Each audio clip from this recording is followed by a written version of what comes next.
Pelajaran kita, pelajaran terakhir dari buku Keluaran. Mungkin kita bisa katakan ini puncak dari cerita keluaran bangsa Israel dari Mesir dan menuju ke tanah perjanjian, yaitu tanah Kanaan.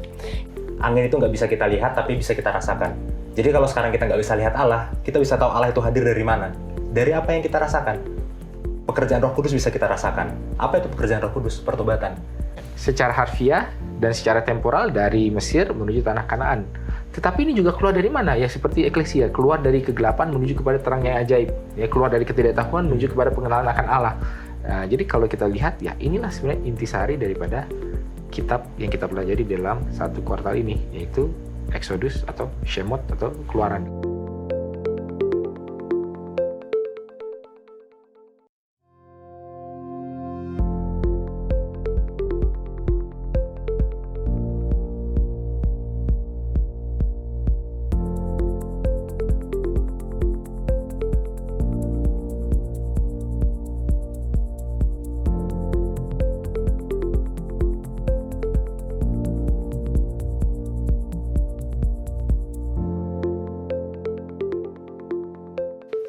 Selamat datang di Diskusi Sekolah Sabat, diskusi pembelajaran Alkitab yang mendalam untuk menguatkan iman kepercayaan kita kepada Tuhan.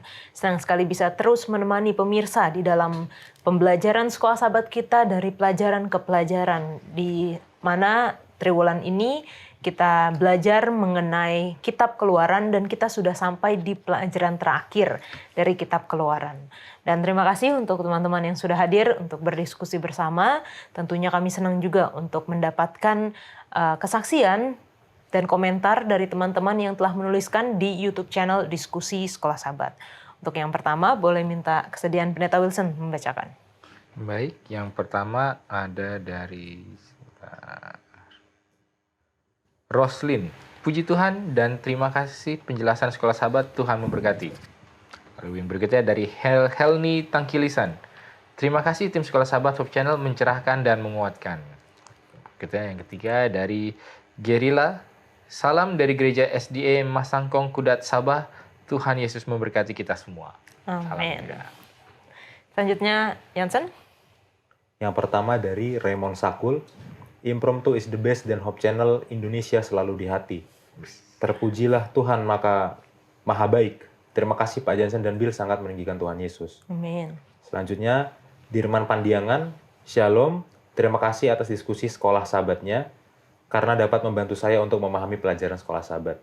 Kemudian dari Janasip Tamingan, Shalom, terima kasih diskusi pembelajaran SS, Tuhan memberkati kita semua, amin.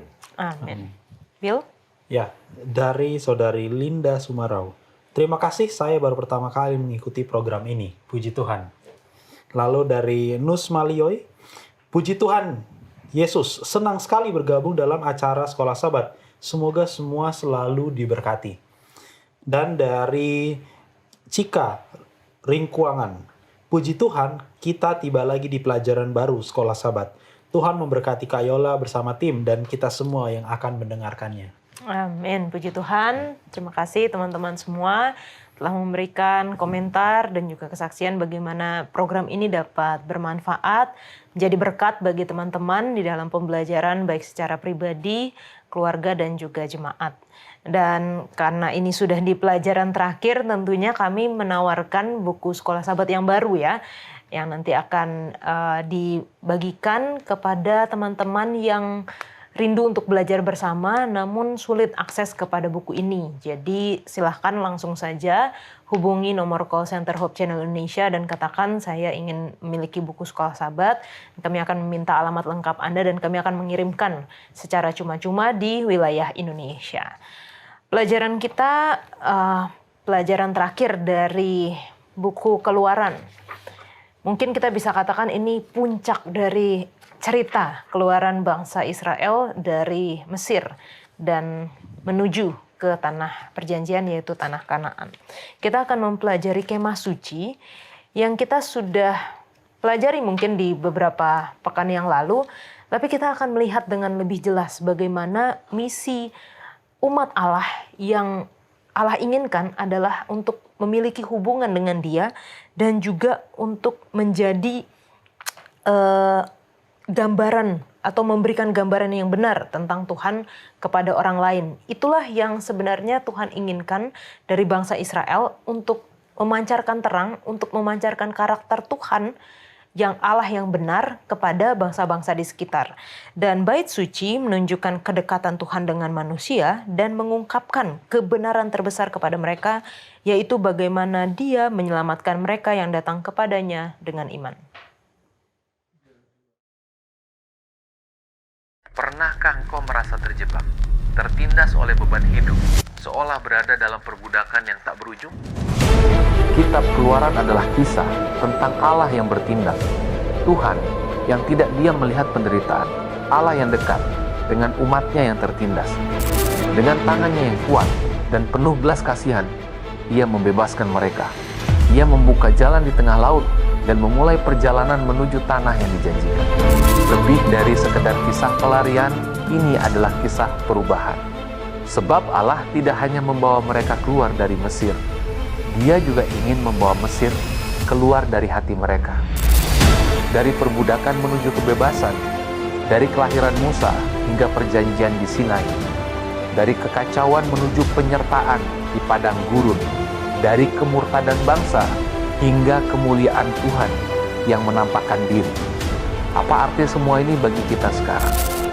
Allah kita adalah Allah penebus. Ia memanggil, memimpin, mengajar, dan mengampuni. Dan Allah yang sama masih melakukan hal yang sama sampai hari ini dan selamanya. Mari kita mulai perjalanan yang menuntun menuju Eksodus. Kitab Keluaran.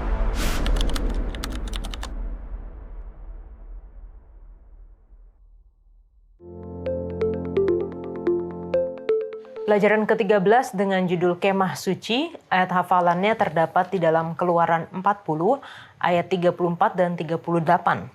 Lalu awan itu menutupi kemah pertemuan, dan kemuliaan Tuhan memenuhi kemah suci. Sebab awan Tuhan itu ada di atas kemah suci pada siang hari, dan pada malam hari ada api di dalamnya, di depan mata seluruh umat Israel pada setiap tempat mereka berkemah. Kita akan mulai dengan doa dibawakan oleh Bill. Baik, mari kita bersatu di dalam doa. Bapa kami di sorga, terima kasih atas kesempatan yang Kau berikan kepada kami untuk kami mempelajari firman-Mu. Bantu kami Tuhan dengan Roh Kudus-Mu supaya kami boleh mengerti firman yang Kau akan bagikan kepada kami dan kami boleh melakukannya, terlebih lagi boleh membagikannya kepada orang lain. Terima kasih Bapa di sorga, di dalam nama Tuhan Yesus kami berdoa. Amin. Amin. Terima kasih. Kalau kita pelajari mengenai kemah suci ini, kita bisa menemukan bahwa ini merupakan satu tempat atau sarana ya, di mana manusia atau bangsa Israel pada waktu itu bisa bertemu dengan Tuhan. Kalau teman-teman di sini punya nggak tempat khususkah atau waktu khususkah, ruangan khususkah yang kira-kira bisa merasakan bahwa Tuhan hadir di situ, gitu. Bill. Ya, kalau saya pribadi nggak ada ya tempat khusus, nggak ada ruangan khusus apalagi karena tinggalnya masih di kos-kosan. Yang satu ruangan semua. Satu ruangan semua. Tapi kalau waktu ada ya, kalau waktu saya itu pagi hari setelah bangun itu saya rasa secara pribadi ya lebih fresh dibandingkan waktu yang lainnya, jadi lebih intim lah mungkin itu. Yang pertama waktu khusus sabat ya. Okay. Yang kedua malam sebelum tidur ya. Itu tempat untuk menjerit, meratap ke Tuhan. Oke, kayaknya kamu morning person, ini evening person gitu ya. Kalau Pendeta Wilson? Mungkin kalau tempat ada sebuah petak di Tompaso sana. Yang saya rasa kalau saya waktu di sana berdoa itu saya merasa Tuhan itu ada. Walaupun tentunya Tuhan ada terus, cuma kan memang itu Alkitabiah juga, bahwa ketika kita merasakan Tuhan itu ada, Yakub membangun altar, Abraham membangun mezbah. Jadi bukannya kita mengidolakan tempat, tetapi pasti ada suatu pengalaman yang dialami di tempat itu, sehingga tempat itu selalu menjadi sebuah monumen. Bagi saya juga satu tempat di Ya. Sepertinya tempat kita sama ya. Oh, tempat sama. Oh, sama ya. Di mana itu? Oke. Kita akan mulai cerita terakhir dari pelajaran kita di buku Keluaran ini dari Keluaran 35. Dan menariknya adalah Keluaran 35 dibuka atau diulang kembali tentang hari Sabat, tetapi dalam konteks saat ini mengenai pembangunan tempat kudus. Boleh dijelaskan, Phil? Iya, kalau saya lihat tentu ini ada alasannya kenapa diletakkan sebelum pembangunan kemah suci gitu ya. Dan saya rasa itu supaya pembangunannya itu tidak mengabaikan esensi dari hari Sabat itu sendiri. Jadi supaya selaras dengan pemberhentian hari Sabat, dan secara prinsip ya Allah itu pingin umat Israel itu mengingat perjanjiannya, dan Allah ingin umat Israel itu menghargai hubungan di atas aktivitas seremonial semata gitu ya. Karena kan esensi dari kemah suci itu kan adalah tadi di awal adalah Tuhan ada gitu, hadiratnya itu tampak gitu ya. Kita bisa lihat dari kemah suci itu. Jadi merasakan Tuhan itu dekat dengan kita. Sedangkan esensi Sabat kan sebenarnya itu ya, bahwa kita mendapatkan peristirahatan dengan Tuhan. Makanya tadi mungkin Mas Anderson bilang tempat waktu terdekat itu adalah hari Sabat. Karena hari Sabat kita bisa dengan gampang melupakan semua jeripaya kita gitu, dan kita punya justifikasi untuk melupakan semua pekerjaan kita gitu. Ya ini memang hari istirahat saya, hari saya dekat dengan Tuhan. Jadi menurut saya ada esensi secara prinsip yang Tuhan mau orang Israel itu tetap jaga, bahwa di atas apapun yang kamu berbuat, yang adalah juga tuntutan Tuhan untuk membangun kemah suci, tapi di atasnya adalah hubungan yang terefleksi melalui peraturannya, melalui hukumnya, itu tentang hari Sabat. Mungkin itu. Iya. Mari kita kembali membaca catatan pertama tentang Sabat ya. Yang jelas kitab Kejadian. Dan di hari Sabat pertama ini, Tuhan masih tinggal bersama-sama dengan kita secara fisik. Ya. Saya bacakan dalam bahasa Ibrani, Kejadian 2 ayat 2. Vayechal Elohim, maka Allah menyelesaikan Beyom Hashiv'i, pada hari yang ketujuh, melachto, pekerjaannya. Ya. Perhatikan frasa menyelesaikan pekerjaan. Vayechal, maka dia menyelesaikan, melacha, pekerjaan. Vayechal melacha, menyelesaikan pekerjaan. Nah, sekarang kita bandingkan dengan kitab Keluaran.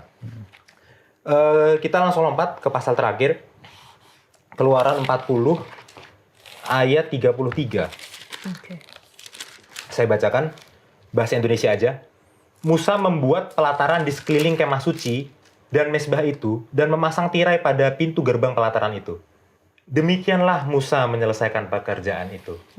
Ya, dalam bahasa Ibrani sama, vayechal melacha.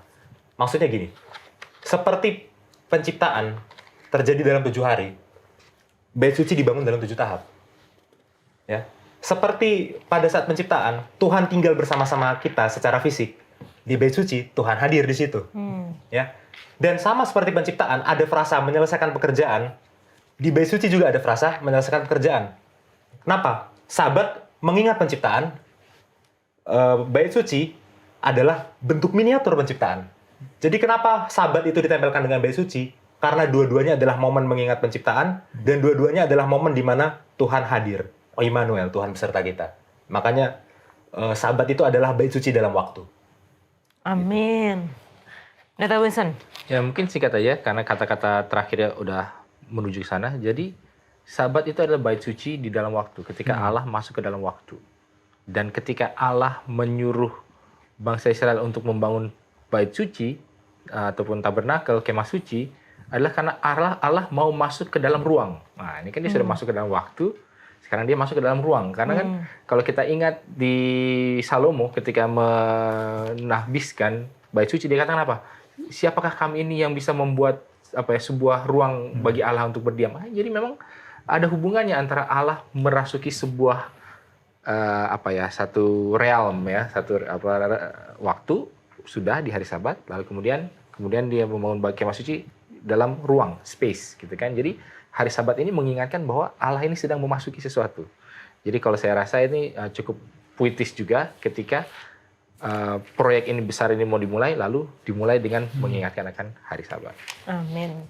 Nah, ini satu argumentasi yang sering kali kita dengar ya, bagaimana Sabat itu hanya untuk bangsa Israel. secara spesifik karena di buku Keluaran disebutkan diberikan kepada bangsa Israel, dan tapi kita bisa melihat juga sebenarnya banyak argumentasi yang bisa melawan hal-hal itu. Tapi apa sih bukti di dalam Alkitab mungkin ya kita bisa temukan bahwa bahwa hari Sabat itu bukan hanya untuk bangsa Israel yang pertama dan tidak berubah gitu sampai saat ini. Bill.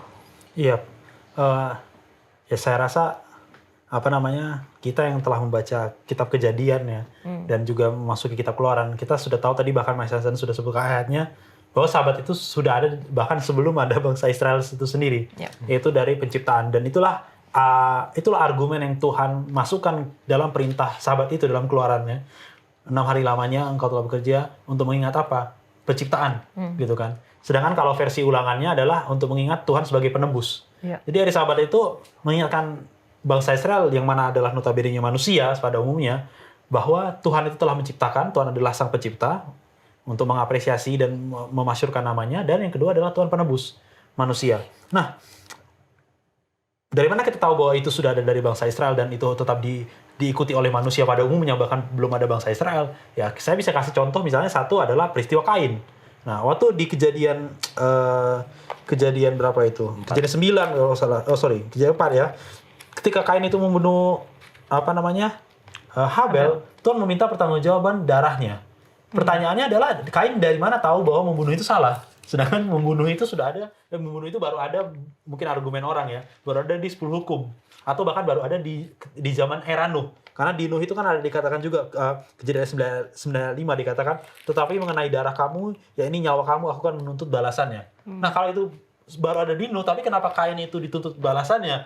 Ya kan, terhadap Kain. Padahal kan Kain itu baru generasi pertama gitu kan. Jadi untuk apa Tuhan itu? Artinya apa? Artinya hukum itu sudah ada bahkan sebelum orang Israel ada, bahkan di Eden sendiri kalau kita bisa boleh bilang melalui verbal gitu ya. Tuhan sudah memberitahukan prinsip-prinsipnya. Dan itu bukanlah hal yang aneh karena manusia itu diciptakan turut dan sesuai dengan gambar Allah. Makanya kalau saya mau lihat itu ya, kalau kita mau melihat esensi yang lebih dalam terhadap momen penciptaan itu sendiri, maka ada 2 argumen ya kenapa ini terjadi. Yang pertama adalah tadi manusia itu diciptakan menurut gambar dan rupanya. Nah, Tuhan menciptakan dan beristirahat. Maka manusia seharusnya juga menciptakan dan beristirahat. Lihat perintah Tuhan kepada manusia kan, beranak cuculah dan taklukkanlah bumi gitu kan. Beranak cucu itu kan artinya menciptakan makhluk hidup yang baru gitu melalui beranak cucu gitu. Jadi artinya apa? Mereka meniru penciptanya. Gitu kan, dan harus beristirahat. Itu esensi yang pertama. Lalu esensi yang kedua adalah bahwa kita ingat pada saat momen di penciptaan, dan ini saya paling suka argumen ini sebenarnya secara pribadi. Di momen penciptaan, saudara-saudara sekalian, Tuhan membuat beberapa institusi kan, pernikahan, Sabat, dan juga pekerjaan manusia. Nah, lihat setelah dampak dosa yang kena itu adalah pernikahan dan pekerjaan, dikutuk tanahnya. Tetapi Sabat itu tidak terdampak kutuk dosa. Artinya apa? Sabat itu semacam cicipan surga yang masih melekat bagi manusia. Jadi bagi manusia yang misalnya nggak dapat Taman Eden sebelum jatuh dalam dosa, dia bisa merasakan, oh ternyata kehadiran Tuhan itu seperti apa sih? Seperti hari Sabat. Hubungan itu seperti hari Sabat. Jadi dari argumen-argumen ini dan ayat-ayat ini saya rasa itu udah cukup meyakinkan kita bahwa Sabat itu tidak berubah satu karena esensinya di penciptaan, sehingga tidak terikat pada bangsa Israel atau bangsa manapun. Menurut saya itu. Oke. Gara-gara Bill menyinggung peristiwa Kain, saya jadi teringat peristiwa Kain dan Habel juga ya. Saya mau baca Kejadian 4 ayat 3 ya. Dalam bahasa Indonesia dikatakan, beberapa waktu kemudian Kain mempersembahkan sebagian dari hasil tanah itu kepada Tuhan sebagai kurban persembahan. Jadi ada penanda waktu di situ. Beberapa waktu kemudian. Yang paling menarik adalah dalam bahasa Ibraninya. Vayehi miketz mayim. Maka, mi itu dari, ketz itu akhir. Sorry, bukan mayim, yamim. Yam itu dari kata yom ya, yom itu hari, yamim itu bentuk jamak, jadi hari-hari. Vayehi miketz yamim, kemudian pada akhir hari-hari. Bahasa Indonesianya beberapa waktu kemudian, bahasa Ibraninya pada akhir hari-hari. Hah? Apa maksudnya akhir hari-hari? Kita hubungkan di konteksnya. Konteksnya dia adalah memberi persembahan. Berarti konteksnya ibadah. Apa akhir dari sebuah rangkaian hari yang konteksnya adalah ibadah? Sabat. Jadi ada indikasi dari bahasa aslinya bahwa Kain itu sebenarnya memberikan persembahan ini pada hari Sabat. persembahannya salah, iya memang. Tapi ada bukti bahwa selain pada penciptaan pada awalnya dan pada Israel, di antaranya itu ada pengudusan Sabat. Dan peristiwa Kain dan Habel membuktikan pada akhir hari-hari ada sebuah ibadah, itu Sabat. Nggak tahu, San. Kalau bisa dibilang, memang di Alkitab itu kan kata Sabat itu pertama kali muncul di Keluaran 16. Bahkan di Kejadian 2 itu tidak ada hari Sabat. Tetapi di dalam akar katanya, ya ini mungkin yang saya tahu ya, bahwa 3 kata ini sama akarnya. 7, istirahat, dan Sabat. Dan kalau kita mau melihat nanti, kita belajar di Imamat 23 kalau nggak salah, mengenai hari-hari raya, kita akan lihat ini hari raya mana yang Sabat, mana yang enggak. Ya. 3 ini harus muncul supaya kita bisa menunjuk kepada hari Sabat, hari ke-7 harus ada 7, harus ada Sabat, harus ada peristirahatan. Itu barulah oh inilah hari Sabat. Jadi ada perbedaan antara Sabat harian dengan Sabat tahunan. Namun kalau sekarang pertanyaannya, apakah sebelum bangsa Israel itu sudah ada hari Sabat ataupun siapa yang menguruskan hari Sabat? Memang di dalam cerita sejarah Alkitab kita bisa mengatakan seperti tadi sudah dibahas bahwa Kain mengetahui mengenai hari Sabat. Tetapi setelah itu bagaimana? Dari Kain sampai Abraham ini kan kira-kira ada sekitar 1800 tahun. Lalu kemudian dari Abraham sampai ke Israel ini ada sekitar berapa nih? 300, 200, 300 tahun lagi. Jadi sekitar 2000 tahun ini siapa ini yang menguruskan Sabat? Kita bisa berspekulasi bahwa ada, lalu orang lain bisa mengatakan bahwa tidak ada. Tetapi pada saat Keluaran 16 tidak dikatakan lagi bahwa itu tidak ada. Karena langsung Allah mengatakan, oke, sekarang inilah hari Sabat. Kalau seluruh dunia bingung hari Sabat itu hari apa, kapan, lihatlah kepada bangsa Israel ini. Karena mereka lah yang akan menjadi, apa ya, kalau istilahnya, kalau kalibrator.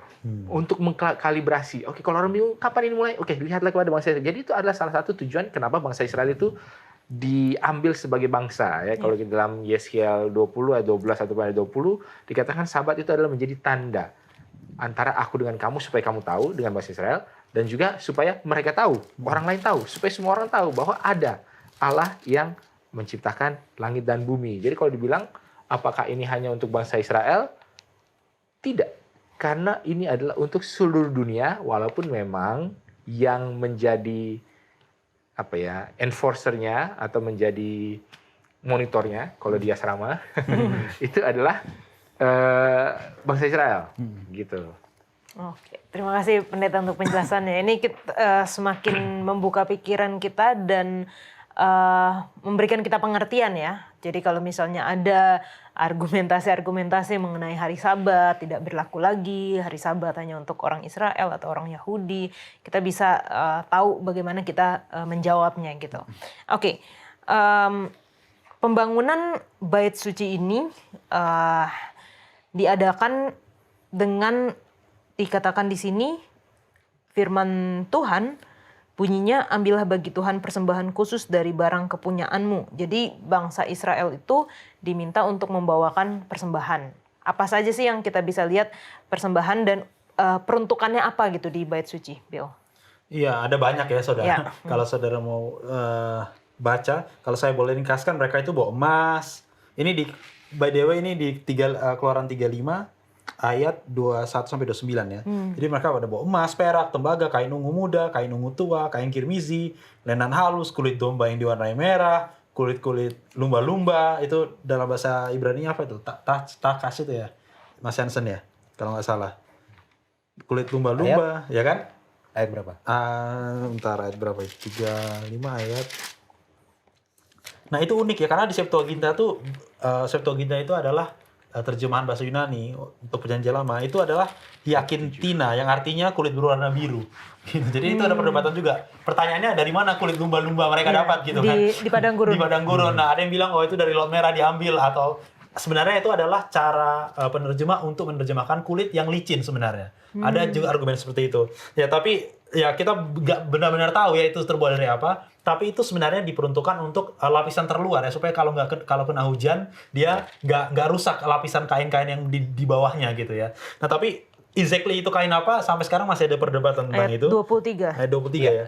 Menariknya terjemahan baru edisi 2 menerjemahkannya sebagai kulit halus. Kulit halus, nah ya. Jadi lebih ke apa ya namanya ya, karakteristiknya, bukan objeknya gitu ya. Nah Dan selanjutnya ada juga rempah-rempah kayu penaga yang adalah kayu struktur utamanya ya dari kemah suci, dan kayu itu sangat mahal dan kayu itu sangat bagus yang mereka bisa dapatkan di padang gurun pada saat itu ya.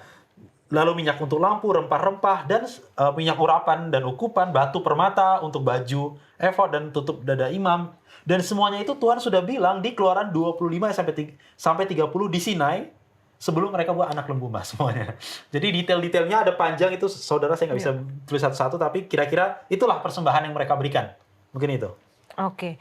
Dan kita kalau baca ceritanya, kita bisa lihat bahwa pertama dari mana mereka bisa punya mungkin emas sebanyak itu gitu ya. Kalau kita mengingat lagi sebelum mereka keluar dari Mesir, mereka meminta kepada orang-orang Mesir itu apa yang bisa diberikan kepada mereka gitu. Itu yang pertama. Yang kedua, mereka memberikan dengan banyak sampai harus di stop gitu. Ini udah terlalu banyak. Oke, stop. Kita bisa melihat di sini bahwa orang-orang memberi dengan sukacita dan berlimpah sampai Musa harus menghentikan sumbangan mereka. Tapi kenapa saat ini mungkin kita nggak bisa lihat lagi kedermawanan seperti itu gitu? Apakah memang karena kitanya yang kurang dermawan, tidak seperti bangsa Israel waktu itu yang bahkan mereka habis murtad gitu ya, habis nyembah anak lembu emas, terus tiba-tiba mau buat kemah suci, terus diminta persembahan, kasih semua sampai harus di stop. Nah, kita akan diskusikan jawabannya setelah yang satu ini.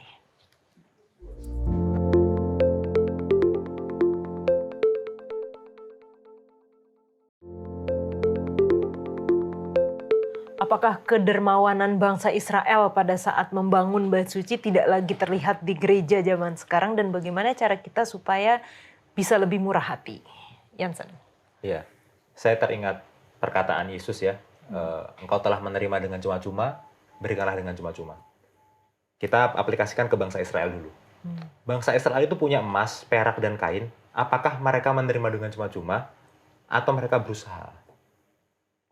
Di satu sisi cuma-cuma, karena mereka merampas dalam tanda petik ya, merampas itu waktu mereka mau keluar kan. Tapi itu kan hak mereka sebenarnya. Ya. Karena mereka diperbudak beratus-ratus tahun, mereka berhak mendapatkan upah itu. Ya. Jadi di satu sisi mereka bisa bilang, ini hasil kerja keras kami. Ya. Itulah kenapa kita kurang dermawan, karena kita merasa itu hasil kerja keras kita. Kita terimanya nggak cuma-cuma, kita terimanya dengan keringat. Masa kita kasih dengan cuma-cuma? Tapi Israel merasa itu dikasih dengan cuma-cuma. Makanya mereka kembalikan lagi dengan cuma-cuma. Aplikasinya bagi kita adalah, waktu kita punya sesuatu, ya, sulit bagi kita untuk berpikir itu dikasih dengan cuma-cuma, apalagi kalau kita bekerja. Ya kan? Tapi coba pikirkan ini. Kalau kita bekerja, yang paling kita butuhkan itu apa sih? Yang paling pertama kita butuhkan? Yang paling pertama kita butuhkan dalam pekerjaan adalah kehidupan. Kita harus hidup dulu baru bisa bekerja. Yang kedua, kesehatan. Kita harus sehat baru bisa bekerja.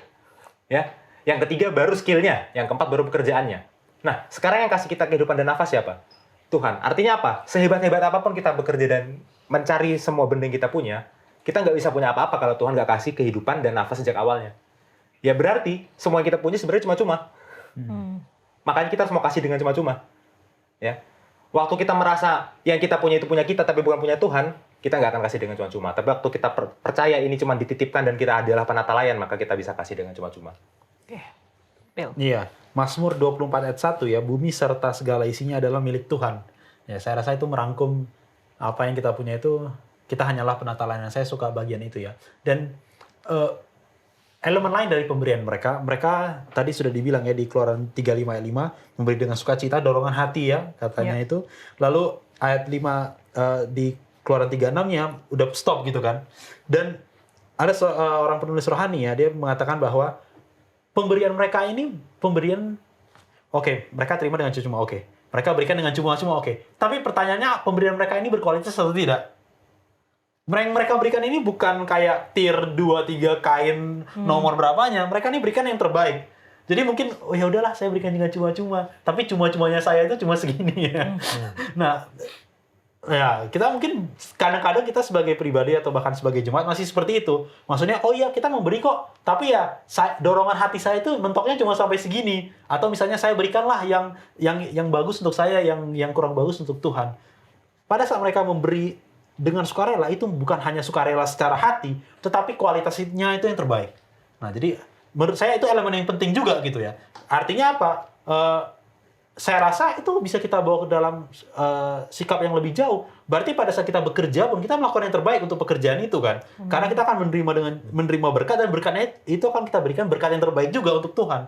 Jadi kalau kita melakukan semuanya yang terbaik untuk Tuhan, ya Tuhan akan berkati apapun yang kita kerjakan. Saya rasa itu. Oke. Ada hal baik juga yang kita bisa pelajari dari bangsa Israel ini ya, soal memberi ini ya. Pendeta Wilson. Ya mungkin kan tadi sudah disinggung bahwa yang penting adalah bersyukur. Ya kan, kalau orang tidak merasa diberi, ya dia juga nggak akan mau ngasih gitu ya. Nah, ini juga perbedaan antara apa kita merasa ini adalah hasil usaha ataupun karunia ya. Jadi kadang-kadang sulit juga ketika misalnya di gereja atau di mana kan meminta sumbangan, meminta persembahan. Ya sebenarnya cara paling gampang adalah ya kita persembahkan apa yang menurut kita ini adalah berkat dari Tuhan. Kalau menurut kita ini adalah hasil usaha kita, ya udah nggak usah kasih, nggak apa-apa. Itu orang saya yang usahakan kok, nggak ada hak Tuhan di situ. Artinya ya lihatlah nanti orang ngasihnya berapa gitu. Kalau dia ngasih sedikit, artinya wah dia merasa semuanya adalah karya. Itu tidak apa-apa. Itu antara masing-masing orang dengan Tuhannya gitu kan. Namun yang menarik di sini adalah bahwa perlu disimak, tadi sudah disebutkan tapi saya mau tekankan lebih lanjut adalah bahwa di dalam proyek ini ada 2 kali Musa meminta. Yaitu meminta untuk memulai, kasih, lalu meminta untuk berhenti. Nah seringkali kita sulit ataupun tidak menggunakan kedua permintaan ini dengan baik, dengan tepat. Ada yang nggak mau minta, ya karena malu, gengsi, ya biarlah Tuhan tahu. Nggak, kadang-kadang orang harus diminta. Supaya orang tahu bahwa memang ada kebutuhan dan kamu punya resources untuk memenuhi kebutuhan itu. Nah kalau yang itu mungkin agak sering lah, ya itu secara umum dilakukan. Nah, tapi kadang-kadang permintaan yang kedua, kadang-kadang orang juga nggak tahu. Kalau udah cukup, ya kita minta tolong stop gitu. Tapi enggak, masih banyak, nggak apa-apa. Bisa ada proyek lain, ada ini nih yang lain. Oh saya bisa salurkan. Enggak, kalau memang sudah selesai, cukup gitu loh. Dan kalau kita bisa konsisten, ya mungkin sebagai institusi, sebagai jemaat, sebagai mungkin orang-orang yang terlibat di dalam pelayanan atau apapun, di dalam melakukan kedua hal ini, maka setiap kali meminta, orang jadi tahu, oh ini memang untuk sesuatu yang jelas. Dan orang juga tahu kalau sudah cukup, akan diminta untuk stop. Nah, mungkin salah satu cara yang paling praktikalnya adalah dengan disiplin terhadap kedua hal ini. Oke, ini satu poin yang menarik lagi ya. Kita nggak berpikir sampai situ, tapi itu satu hal yang penting dan kita bisa pelajari juga dari Musa. Dan ceritanya berlanjut di Keluaran 35, mulai dari ayat 30, kita menemukan ada paling tidak 2 nama. Di sini dikatakan berkatalah Musa kepada orang Israel, lihatlah Tuhan telah menunjuk Bezaleel bin Uri bin Hur dari suku Yehuda dan telah memenuhinya dengan roh Allah, dengan keahlian, pengertian, dan pengetahuan dalam segala macam pekerjaan dan seterusnya. Dan di ayat yang ke-34, dan Tuhan menanam dalam hatinya, dalam hati Aholiab bin Ahisamak dari suku Dan, kepandaian untuk mengajar. Kita sudah sempat membahas kedua nama ini di beberapa pelajaran yang lalu, tapi apakah ada indikasi di sini kan dikatakan mereka dipenuhi oleh Roh Allah, lalu mereka memiliki berbagai keterampilan yang dipakai untuk pembangunan bait suci. Apakah ada indikasi di ayat-ayat di Alkitab, apakah mereka sebelumnya memang sudah punya keterampilan itu lalu dipenuhi Roh Allah dan jadi lebih jago contohnya, atau ketika dipenuhi Roh Allah tiba-tiba jadi jago gitu, dari yang nggak bisa apa-apa jadi jago. Dan mungkin aplikasinya ya sama kita gitu, apakah kita mungkin minta, oh saya pengen dipenuhi Roh Allah, tiba-tiba jadi jago, atau dipenuhi Roh Allah dari sesuatu yang kita mungkin ketahui jadi ahli gitu. Bill. Ya, ada banyak pertanyaan ya, ada banyak kemungkinan dari skenario ini. Tapi yang bisa saya pastikan adalah keahlian itu pemberian Allah. Itu dulu yang pertama. Karena di Keluaran 31 ya, di pelajaran sebelumnya, dari proses pemilihan kan sebenarnya kan sudah dipilih dulu gitu kan. Baru di sini diulangi. Dikatakan ayat 3-nya, dan telah kupenuhi dia dengan Roh Allah, dengan keahlian dan pengertian dan pengetahuan. Jadi keahlian itu diberikan adalah pemberian Allah. Tapi bisa jadi mereka itu juga sudah punya keterampilan sebelumnya gitu kan. Nah, itu ada di mana? Ada di 31 ayat 6-nya. B. Dalam hati setiap orang ahli telah kuberi keahlian. Jadi dalam setiap hati orang yang ahli telah kuberi keahlian, itu maksudnya tadi. Kemungkinan kedua, mereka tuh sebenarnya udah ada keterampilan basic atau misalnya woodworking atau apalah gitu ya. Craft and apa gitu, craftsman. Lalu karena mereka sudah terampil, lalu Tuhan tambahkan kalian jadi mereka tambah jago. Atau bisa jadi mereka tiba-tiba langsung jago gitu. Karena jadi pertanyaannya tuh, mereka ini ahli karena ditunjuk atau mereka ini ditunjuk karena ahli? Itu kan. Dan saya rasa menurut saya secara pribadi ya, it doesn't even matter gitu. Nggak penting bagi kita apakah mereka itu ahli karena ditunjuk atau mereka itu ditunjuk karena ahli. Karena keahlian itu sendiri adalah pemberian Tuhan. Kita ikuti argumen yang pertama. Kalau misalnya mereka itu adalah ahli karena ditunjuk Tuhan, sudah jelas artinya pemberian keahlian itu dari Tuhan. Tadi kita sudah baca. Tapi kalau mereka itu ditunjuk karena ahli, kita mulai bertanya, keahlian mereka dapat dari mana? Apakah mungkin kemungkinan yang mereka dapat pada saat bekerja di Mesir? Bisa jadi. Atau kalaupun tidak dapat pada saat bekerja di Mesir, keahlian motorik itu diturunkan dari orang tuanya gitu kan. Bisa jadi, karena kita harus akui beberapa orang itu motoriknya lebih bagus dibandingkan orang lain. Jadi mungkin itu mempengaruhi cara mereka bekerja. Nah, pertanyaannya, kemampuan motorik itu didapat dari mana juga? Siapa yang memberkati kemampuan motorik itu? Tuhan juga. Jadi sebenarnya dalam kasus ini saya rasa keahlian mereka itu, apakah keahlian mereka itu didatangkan secara tiba-tiba ataupun itu ditumbuhkan, itu semua pemberian Tuhan. Tapi yang bisa kita contoh dari yang lebih penting menurut saya dari isu ini adalah bagaimana mereka itu dipilih gitu ya. Jadi keduanya itu berjalan bersamaan. Allah tidak meniadakan keterampilan alami. Tuhan nggak mau salah pilih orang juga. Jadi bukan berarti oh ya udahlah Tuhan kan bisa tiba-tiba membuat saya ahli. Kita pilihlah orang random yang kayaknya nggak ada kemampuannya dalam hal itu. Nah itu kita tidak namanya berhikmat gitu. Jadi Tuhan nggak mau asal-asalan. Tapi bukan berarti kita perlu orang yang sampai ahli dulu baru kita memulai suatu pekerjaan. Nah, jadi kita nggak boleh di ekstrem kiri, saya rasa. Ya, kita juga nggak boleh di ekstrem kanan. Kita perlu hikmat. Dan yang elemen penting dari cerita ini adalah yang memilih bukan Musa, tapi Tuhan. Ya. Jadi Tuhan sudah tahu motif orangnya, Tuhan sudah tahu mana yang lebih bagus, Tuhan tahu secara objektif orang ini cocok di bagian ini. Dan dia tidak dipilih sendiri, dia dipilih bersama. Mungkin itu ada pengaruh juga supaya dia tidak menyombongkan diri. Wah, saya lah satu-satunya orang yang paling ahli di sini. Enggak, dipilih 2 orang gitu ya. Dalam cerita ini, kita nggak tahu, mungkin ada kelompok lain yang tidak disebutkan namanya. Tapi menurut saya itu beberapa hal yang bisa kita ambil dari peristiwa ini. Iya. Iya. Apapun yang terjadi ya, apakah mereka sudah bisa dulu sebelumnya baru dipilih, atau setelah dipilih baru bisa, dua-duanya mungkin. Tapi yang jelas, mereka tetap membutuhkan Roh Allah meskipun mereka sudah bisa. Karena ini tugas yang suci. Ya, langsung ke aplikasi. Anggaplah ada seorang pianis yang jago banget mainnya, apakah otomatis dia layak untuk main di gereja? Itu kan pertanyaannya kan. Begitu dia sampai ABRSM grade tertinggi, terus tiba-tiba, oh oke, kalau begitu kamu layak main di gereja. Iya, tapi dia nggak mengerti teologi, dia nggak mengerti pesan dari lagunya, karena dia nggak pernah belajar Alkitab. Ya, tapi gaya hidupnya nggak mencerminkan lagunya. Ya, jadi justru adanya Roh Allah di sini ya, memastikan bahwa mereka entah sudah bisa sebelumnya atau baru bisa saat itu melalui karunia, apapun itu, mereka dilayakkan. Sejago-jagonya orang bertukang, ini pekerjaan kudus. Tetap harus ada pelayanan Roh Allah di situ. Gitu ya. Tapi untuk lebih membuka argumen ke arah kalau mereka sudah punya skill dulu sebelumnya, saya mau baca di ayat 34. Tuhan mengaruniakan juga kepandaian di dalam dirinya untuk mengajar. Jadi ada proses ajar-mengajar di sini diindikasikan. Berarti ada kemungkinan mereka udah bisa dulu, dan karunia itu adalah untuk melayakkan. Skill doang nggak cukup loh untuk melayakkan pelayanan loh, gitu ya. Makanya kalau kita masuk ke perjanjian baru ya, Paulus, Roma 12, 1 Korintus 12 tentang karunia rohani, Paulus bilang memang ada kok kemungkinan itu diberikan langsung tiba-tiba, ada juga kemungkinan itu sudah dilatih dulu, ya. Paulus nggak menutup kemungkinan itu, tapi itu harus tetap dikuduskan. Ya, beda. Pelayanan untuk Tuhan itu tetap beda, bukan cuma skill doang. Amin, terima kasih. Jadi ini kembali lagi mengingatkan kita ya bagaimana pelayanan, saya nggak mau kutip-kutip pelayanan, tapi maksudnya pelayanan di gereja yang kita rasa mungkin cuman pelayanan gitu ya, nggak dibayar. Tapi itu adalah pekerjaan yang suci.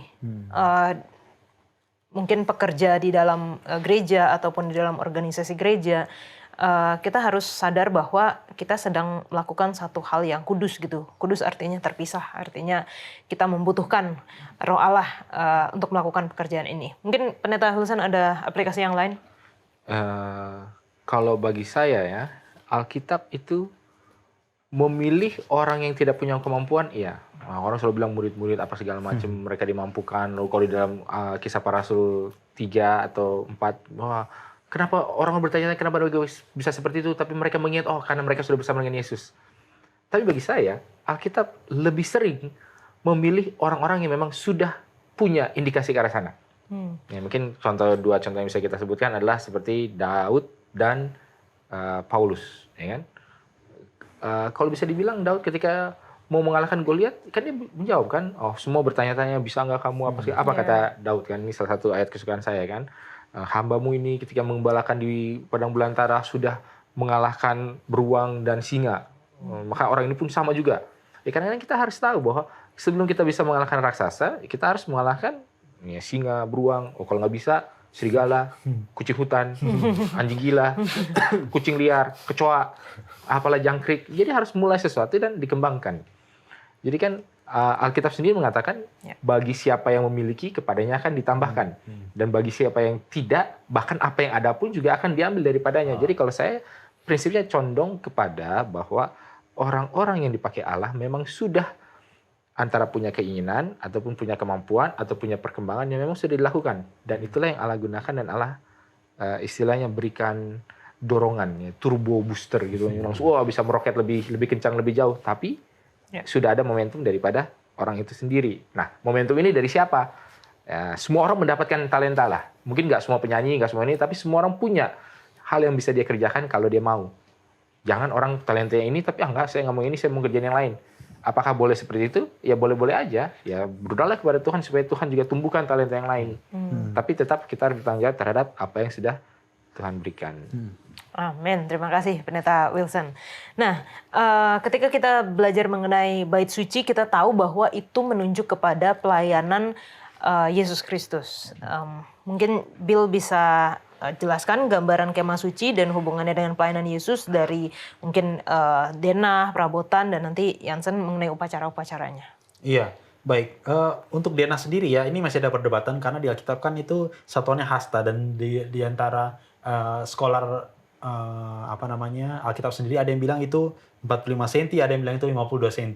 Jadi panjangnya itu, ya saya menemukan beberapa resources, ada yang bilang itu 55 kaki atau 16,8 meter, ada yang bilang itu kira-kira 20 kaki gitu ya, 30 hasta, dan itu kira-kira 13,5 meter.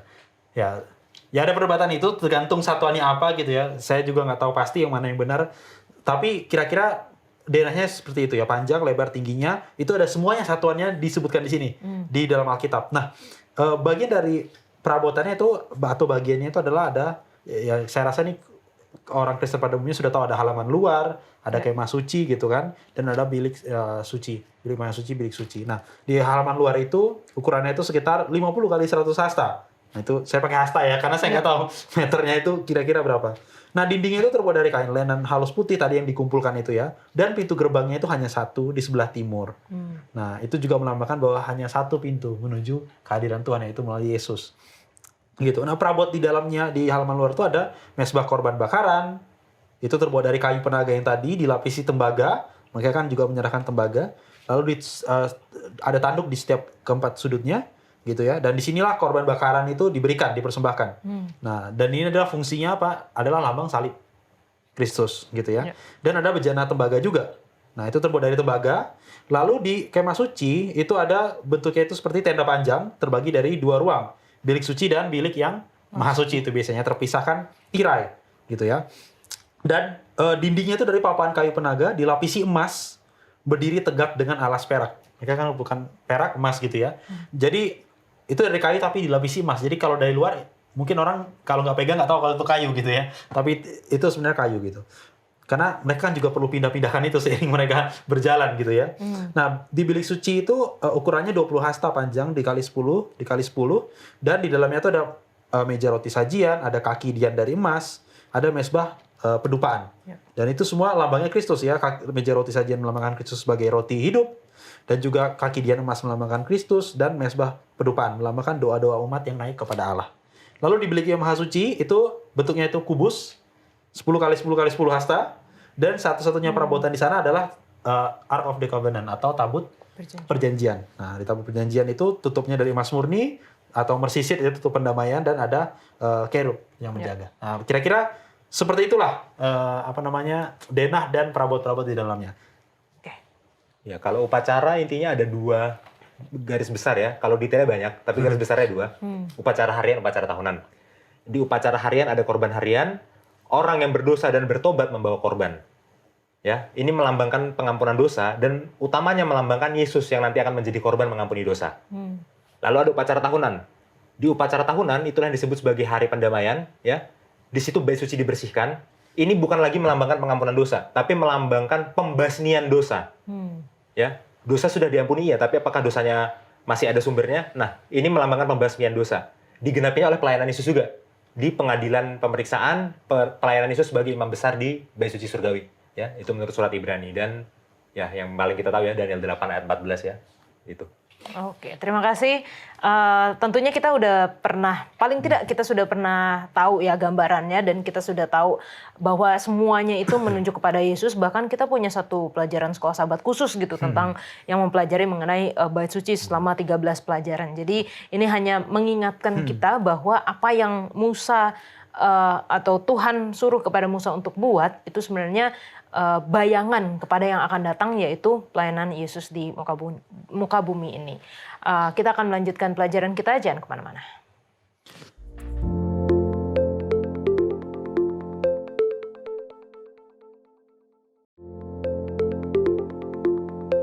Dalam bentuk apakah kehadiran Allah di dalam kemah suci bangsa Israel? Atau kalau kita baca di dalam Keluaran 40 ayat 1-38, bagaimanakah orang Israel dapat mengenali kehadiran Allah? Bill.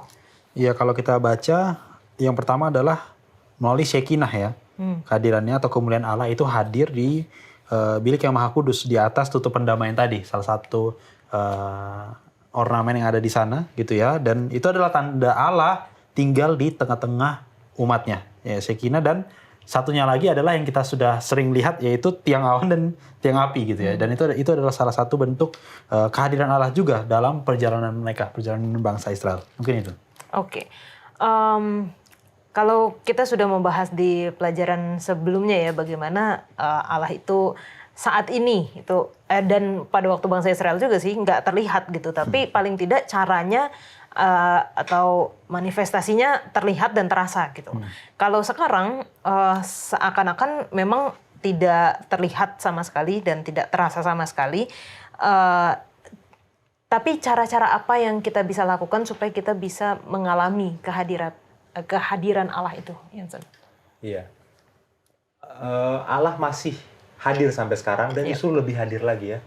Tapi kehadirannya seperti angin. Ya. Kata pneuma dalam bahasa Yunani itu bisa diartikan roh. Saudara tahu arahnya kemana ya? Bisa diartikan angin.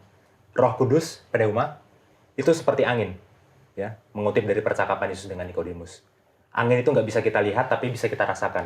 Jadi kalau sekarang kita nggak bisa lihat Allah, kita bisa tahu Allah itu hadir dari mana? Dari apa yang kita rasakan. Pekerjaan Roh Kudus bisa kita rasakan. Apa itu pekerjaan Roh Kudus? Pertobatan.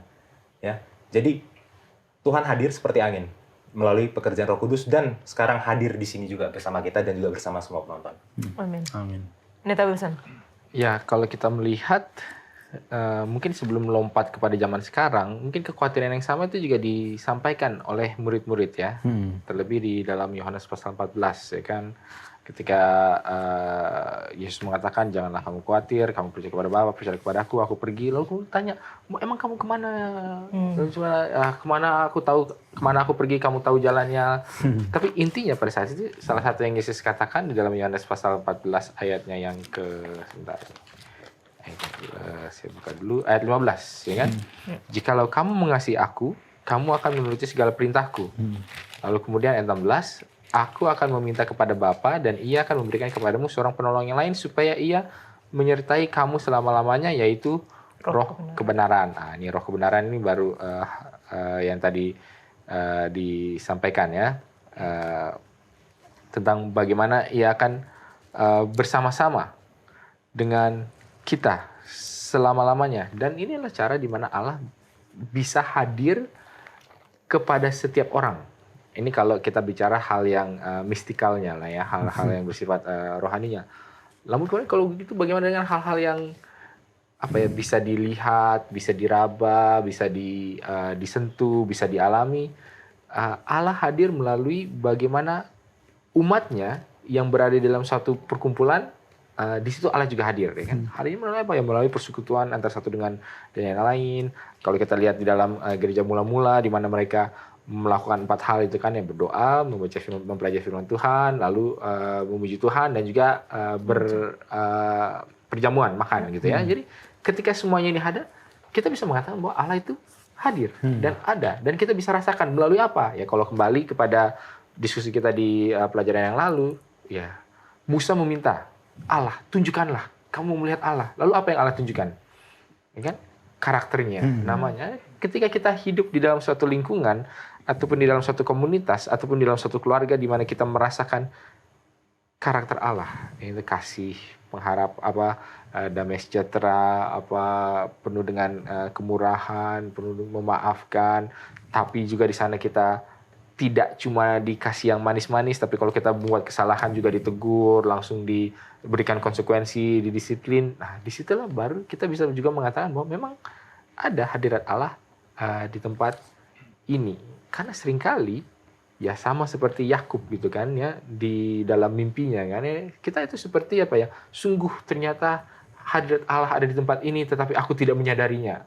Kita kebanyakan adalah seperti itu gitu, dan kita selalu terus mencari di mana kehadirat Allah, di mana kehadirat Allah. Ya mungkin karena ekspektasi kita yang sudah berbeda, dan kita memaksakan pengalaman yang spesifik yang mungkin bukanlah menjadi privilege ataupun menjadi bagian kita untuk kita alami. Oh, saya merasakan hadirat Allah kalau ada suara dari langit. Oh, kita minta segala macam tanda. Kalau ini terjadi, kalau itu terjadi, kalau saya diterima di dalam pekerjaan ini, kalau saya dapat jodoh ini, apa segala macam. Oh, barulah hadirat Allah itu ada. Padahal bukan itu yang menjadi tanda kehadiran Allah. Dan kalau ngomong soal tanda, ini sebagai tambahan adalah orang meminta tanda hanyalah ketika Allah sudah berbicara kepada dia.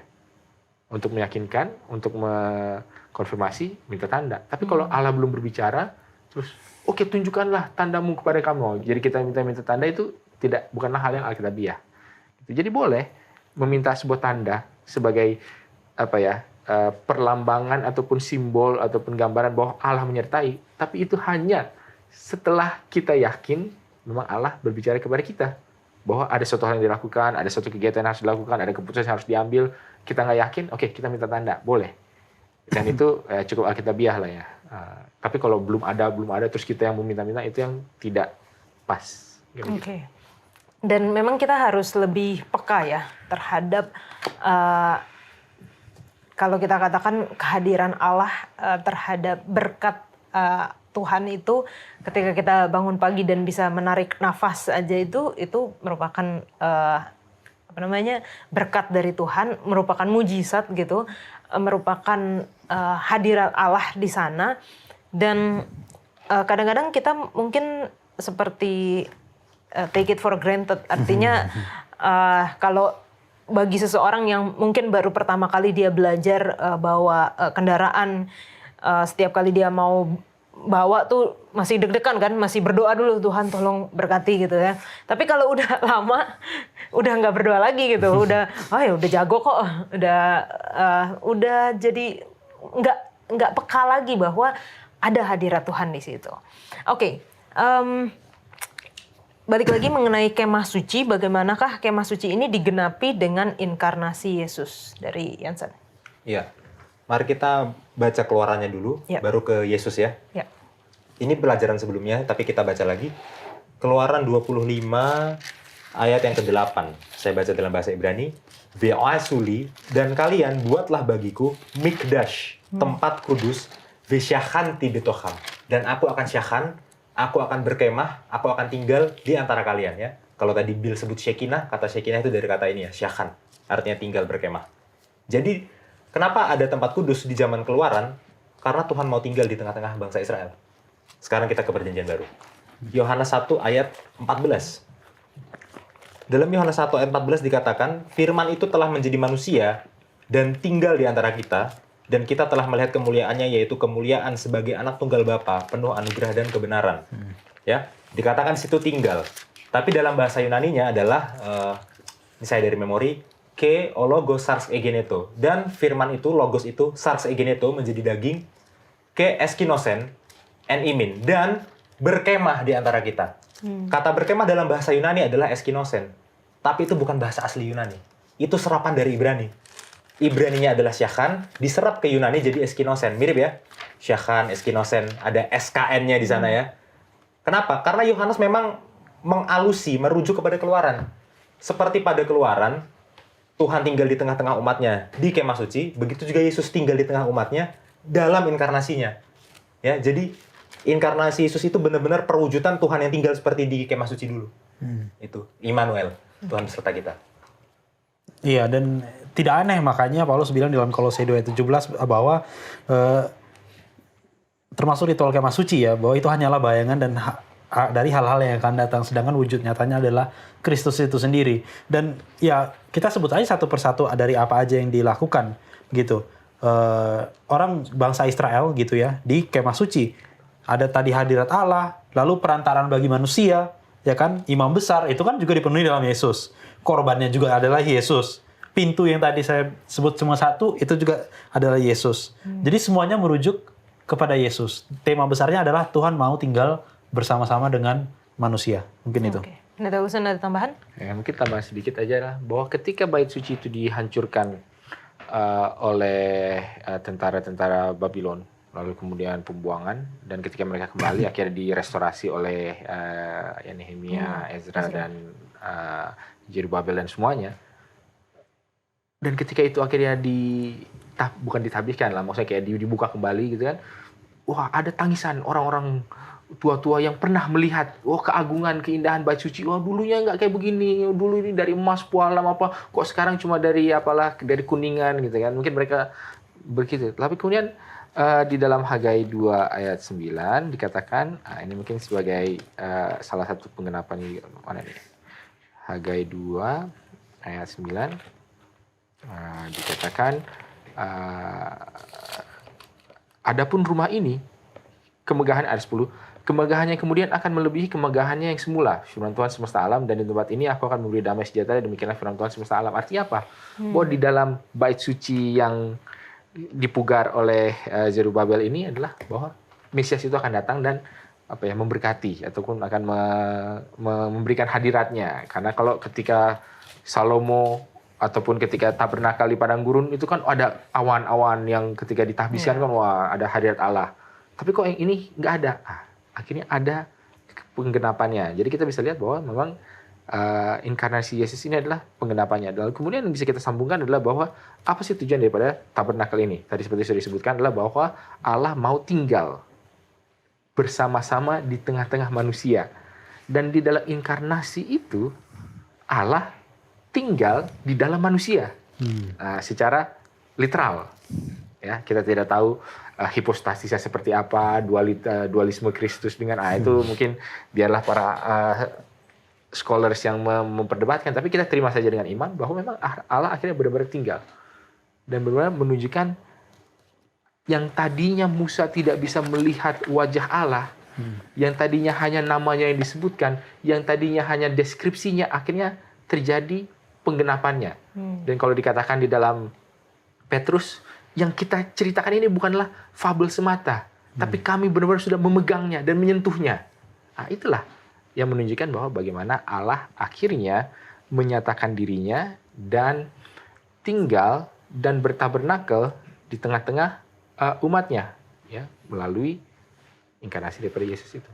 Oke, dan apakah sama seperti bait atau kemah suci ini, bait suci ini adalah bayangan terhadap Kristus dan ketika nanti di Yerusalem baru kita bisa temukan juga di Wahyu 21 dikatakan tidak ada bait suci gitu. Apakah karena memang sudah digenapi sama seperti kemah suci digenapi dengan kedatangan Yesus, dan ketika di surga nanti ada di Yerusalem baru tidak ada lagi bait suci.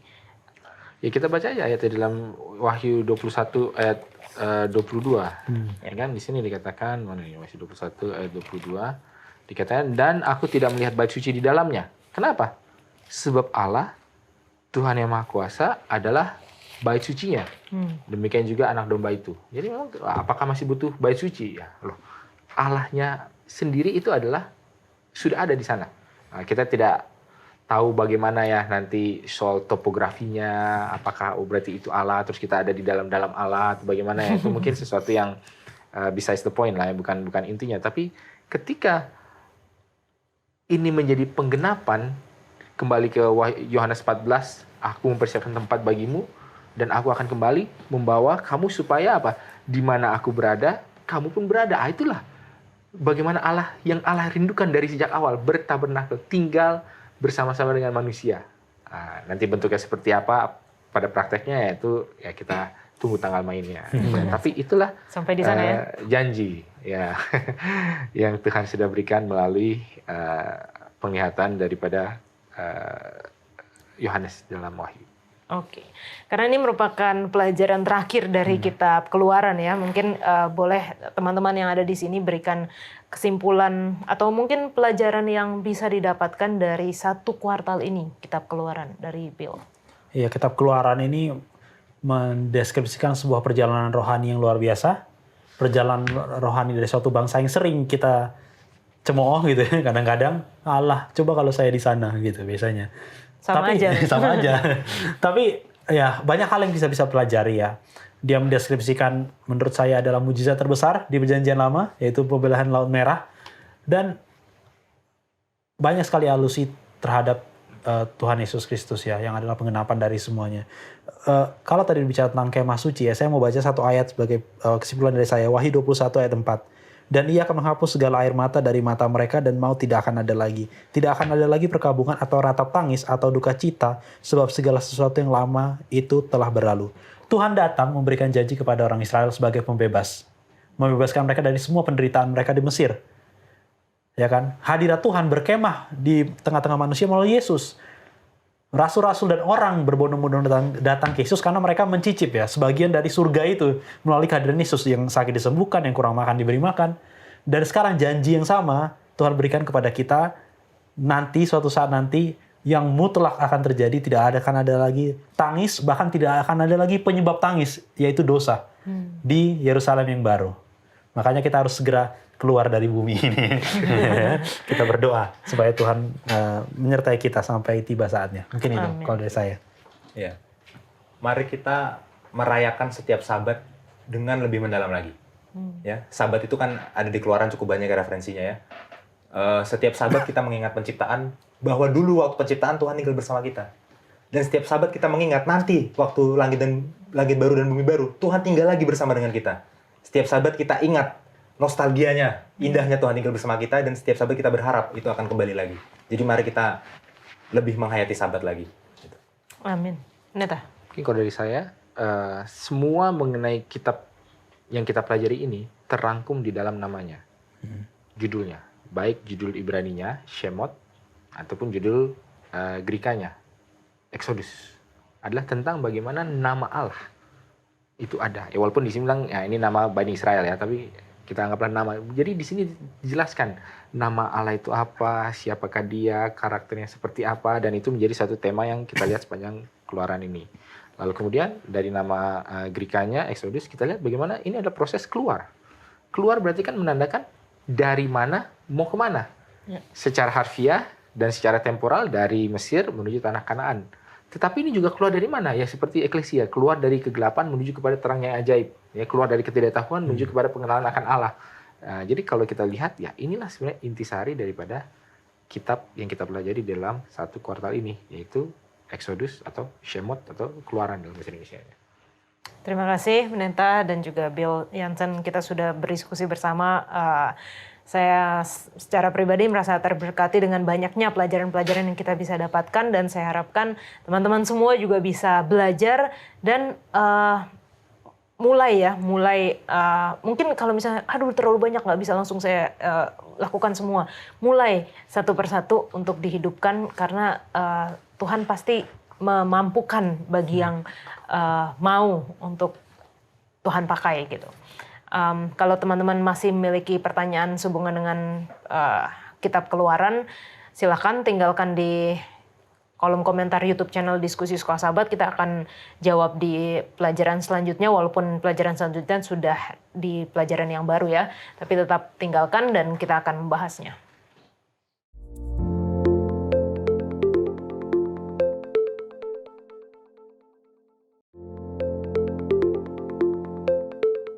Saat ini kita masuk dalam sesi tanya jawab bersama dengan Pendeta Alberto Tulesi. Terima kasih Pendeta untuk kesediaannya menjawab pertanyaan dari teman-teman yang telah menuliskan di kolom komentar YouTube channel Diskusi Sekolah Sahabat. Untuk yang pertama, ada pertanyaan, ini sering sekali memberikan pertanyaan ya Pendeta, dari Bapak Manalu Washington. Terima kasih untuk pertanyaannya Pak. Kenapa ada orang berpendapat bahwa Yesuslah yang hadir di Bukit Sinai bertemu dengan Musa? Apakah diterangkan dalam Alkitab demikian? Baik, terima kasih Kak Yola. Terima kasih untuk Saudara Manalu Washington. Pertanyaan yang sangat bagus sekali. Baik, mari kita baca 1 Korintus 10 ayat 4 Kak Yola. Oke, 1 Korintus 10 ayat yang keempat. Di sini dikatakan, dan mereka semua minum minuman rohani yang sama, sebab mereka minum dari batu karang rohani yang mengikuti mereka, dan batu karang itu ialah Kristus. Nah, ini menceritakan bagaimana perjalanan bangsa Israel dan akhirnya mereka dapat minum dari batu karang rohani, dan batu karang rohani itu adalah Kristus. Tapi ingat, ayat ini katakan bahwa sebab mereka minum dari batu karang rohani yang mengikuti mereka, yang menyertai mereka. Karena Yesus ketika dia lahir dari dunia ini namanya adalah Immanuel, Allah beserta kita. Alkitab yang memberitahukan dalam 1 Korintus 10 ayat 4 ini bahwa dialah yang menyertai bangsa Israel dalam perjalanannya. Terima kasih Allah. Terima kasih Pak Pendeta. Wah, luar biasa untuk penjelasannya. Pertanyaan selanjutnya datang dari Sugeng Tri. Pendeta mau bertanya mengapa Allah memilih cara penutupan dosa melalui korban darah, bukan cara lain. Baik, terima kasih Kak Yola. Jadi ini pertanyaan sudah beberapa kali yang ditanyakan seperti ini. Baik, saya ingin jawab. Mari kita buka Alkitab kita dalam Kejadian 2 ayat 16 dan 17 Kak Yola.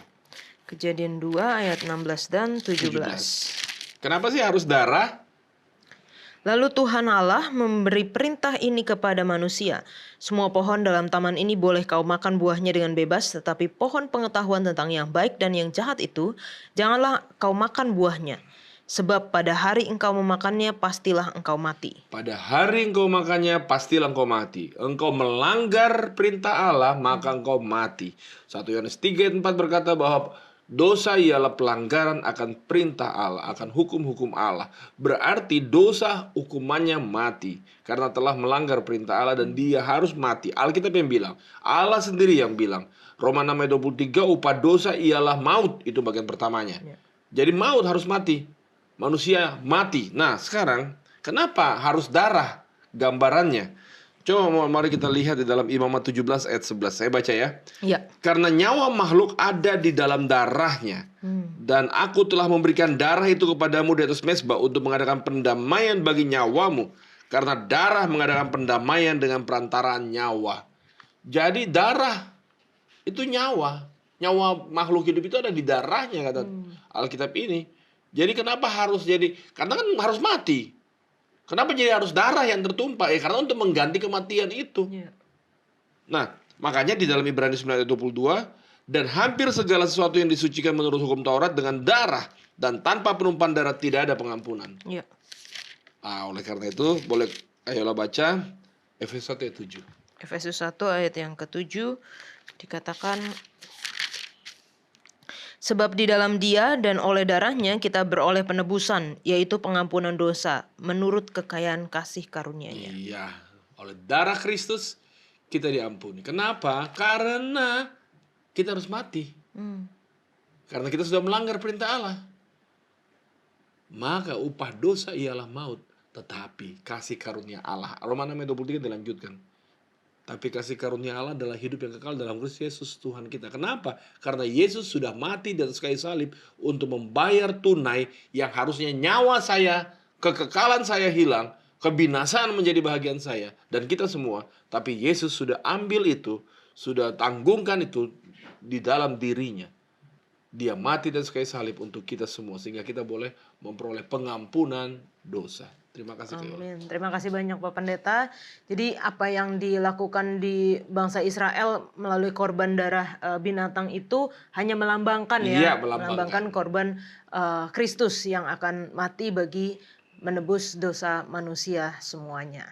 Terima kasih untuk pertanyaan-pertanyaannya. Semoga menjawab apa yang telah disebutkan oleh pendeta atau dijelaskan oleh pendeta Tulelesi. Dan kalau misalnya masih memiliki pertanyaan seputar dengan kitab Keluaran, mungkin kita bisa jawab di pelajaran awal dari Triwulan yang baru, karena kita sudah di akhir dari pelajaran kitab Keluaran, yaitu pelajaran ke-13. Dan tuliskan di kolom komentar YouTube channel Diskusi Sekolah Sahabat dan kita akan membahasnya.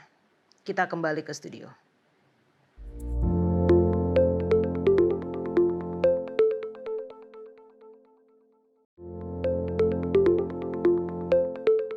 Kita akan menutup diskusi kita dengan doa dibawakan oleh Pendeta Wilson. Baik, kita bersatu dalam doa. Ya Tuhan, Allah Bapa kami dalam kerajaan sorga, kami sungguh bersyukur ya Tuhan bahwa sepanjang satu kuartal ini Engkau sudah memimpin kami dalam diskusi, dalam pelajaran mengenai kitab Keluaran, di mana kami boleh melihat bahwa kitab ini adalah awal di mana Engkau secara langsung bertindak untuk memperkenalkan dirimu sebagai Allah daripada bangsa Israel ya Tuhan.